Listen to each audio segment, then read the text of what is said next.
Hello everyone, my name is Shania and welcome back to my YouTube channel. So a few months ago I made a video about my experience at the University of British Columbia and I got a lot of follow-up questions, but it seems like a lot of people were really interested in knowing more about my major, which was the Bachelor's of Media Studies. So this video is going to specifically be about my experience with UBC's Bachelor of Media Studies, also known as BMS. The Media Studies program is a 4-year program that falls under the Department of Arts, except for you graduate with a Bachelor of Media Studies instead of a Bachelor of Arts. And just like as a quick heads up, my year was the first graduating year of the program, meaning that me and all my classmates were the very first students to go through that program, and so it's really changed and adapted based on like our feedback and like what professors found worked and what didn't.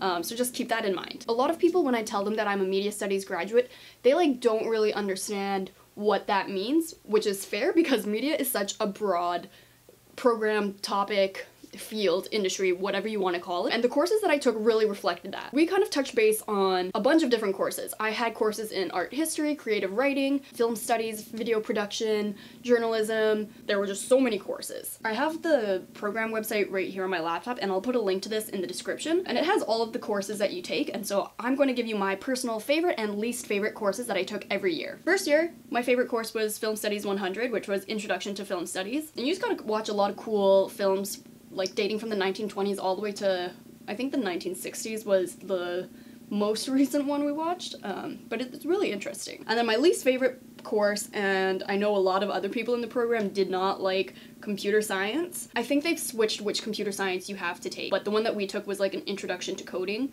except for it seemed like everyone knew how to code because we were also mixed with the computer science kids. But I think they've changed that now because we complained about it so much. Okay, second year was by far my favorite year of all the courses that I had to take. So my favorite ones were Film Production 133, which was Introduction to Film and Media Production. You actually get to make a short PSA commercial thing in that class, which was really cool. And I also really liked Film Studies 240, which was about media industries, and you learned about like the media corporations and like franchises and how they market towards audiences and stuff, and it was really interesting. My least favorite course in this was Visual Arts 241, Introduction to Digital Photography. I actually didn't really like a lot of the visual arts courses that I had to take throughout the years, just because that's not my jam. Third year I really liked English 332, Approaches to Media History, and that one, as you can tell from the title, was about media history, but we specifically looked at the history of print media. So everything from before the printing press was invented,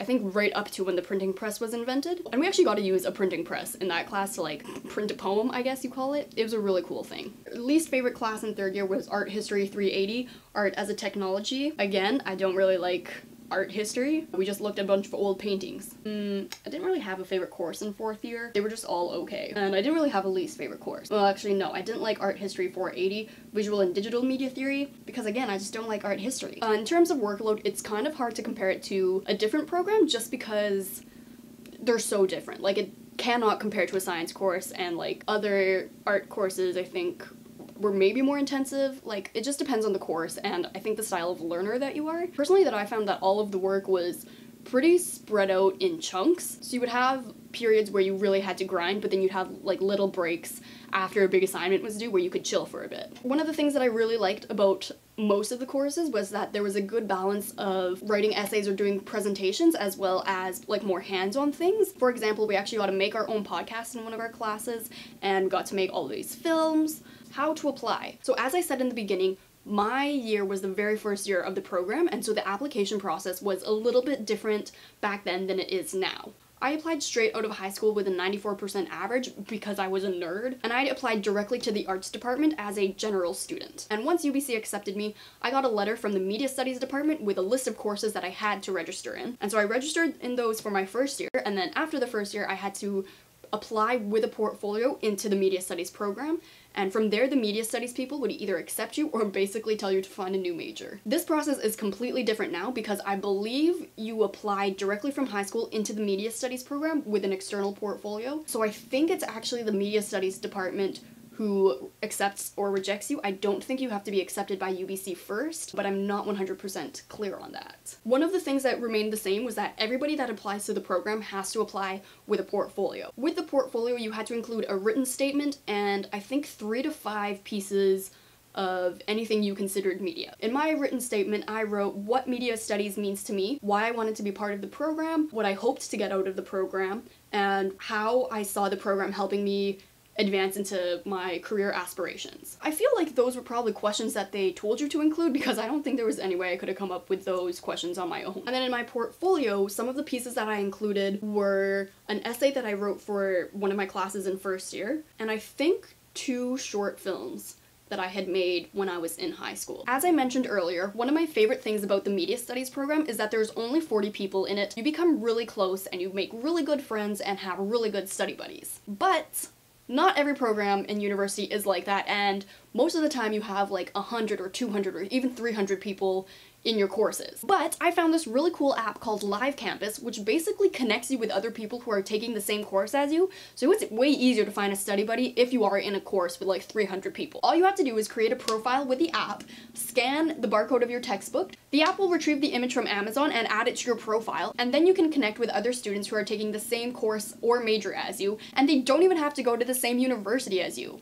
That's crazy. It's like a social network for people with the same major as you. Another cool feature about this app is the cram time chat. Basically, you pick the textbook that you have an exam in, you set your exam date, you create a comment, you press start, and then other students who have the exact same textbook as you will get a notification saying that you have created an exam cram. If these students have the same textbook as you and they have an exam on the same day, then they can join the chat and you guys can be study buddies. Once again, it's called Live Campus, and make sure you guys check it out. Okay, so now I'm just going to kind of quickly talk about some of the really cool things that the program offers that not a lot of other programs at UBC have. One of the cool things about this program that I've mentioned already throughout this video is that it's a really small cohort, and you travel from class to class with all of these guys throughout all 4 years. So you become really close with them, and it's really easy to make friends. The Media Studies program also has these community initiatives that are integrated in the program throughout every year. So we got to work with some local businesses, applying some of the knowledge that we've learned from our classes into like real world things. The difference between this and the co-op program is that these community programs were part of our classes, and most of the time we would have assignments related around whatever we were doing. And one of my all-time favorite things about the Media Studies program is that co-op and exchange are highly recommended. The Media Studies courses actually work around making sure that students are given that opportunity to go on exchange or do co-op if they want to. I went on exchange to Copenhagen in Denmark, and I actually made a video more so about like the traveling aspect of it and my own personal experience rather than the academic experience.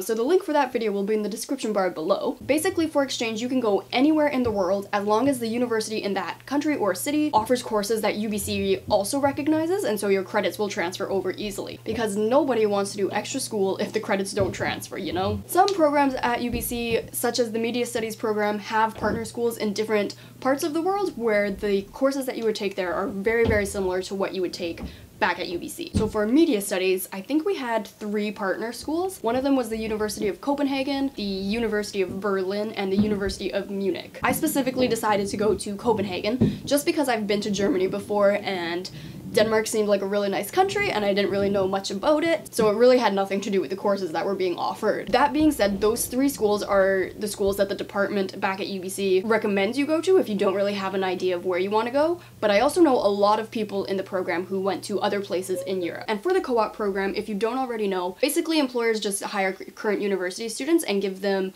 work experience while these students are still completing their university program. The co-op program is really great if you're looking to gain some relevant work experience, because some of the jobs that are posted to like the co-op website are jobs that aren't posted on like general websites for other students to look at. So you have to be in the co-op program to be able to access these jobs. And I actually know a few people who have been offered jobs at their co-op placement for when they do graduate, so that's always a good bonus. I personally don't know too much about the Media Studies co-op program, other than the fact that the department heads are still working on building relationships with local media employers. That being said, there are a lot of local organizations or nonprofit organizations that are hiring from the Media Studies co-op program. I think it's more so the big companies that aren't in the co-op program, just because the Media Studies program at UBC is so new that big companies aren't really sure what we're all about yet. One of the questions that I got asked a lot by you guys was what the work opportunities are like postgraduate life, and I think they're pretty standard. I think the media industry is a little bit more competitive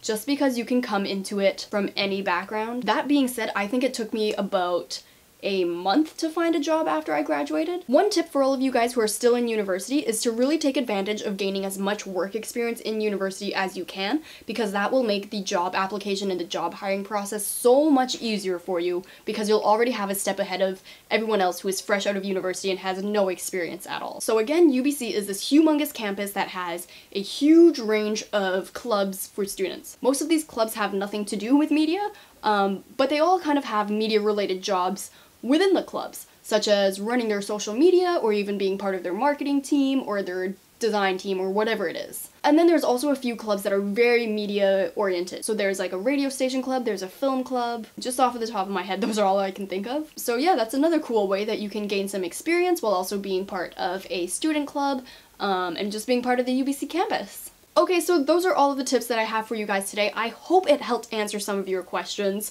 Again, if you have any other questions, you can just leave a comment on the video. Other than that, good luck with the application process, and I'll see you guys later. Bye!